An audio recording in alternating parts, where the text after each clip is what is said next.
zápal dutín, suchosť v nose, alergia a vy neviete, čo s tým? Obráťte sa na Nasogel Tube.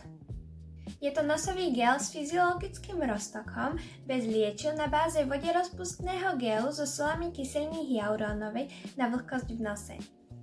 Nasogel Tube používajte pri zápale dutín, alergiách, taktiež pri bežnej nádche, ale môžete ho použiť aj keď máte doma suchý vzduch. Aplikácia Nasogelu je veľmi jednoduchá. Pomocou vrchnáčika, ktorý nájdete v balení, si jednoducho gel nanesiete do nosa. Alebo na to môžete použiť aj vatovú tyčinku. Jednoducho nanesiete ako pastu, jedna strana, druhá a hotovo. Nanášajte tak raz za 4 až 6 hodín a všetko sa i hneď zlepší. Výhody, ktoré Nasogel Tube prináša.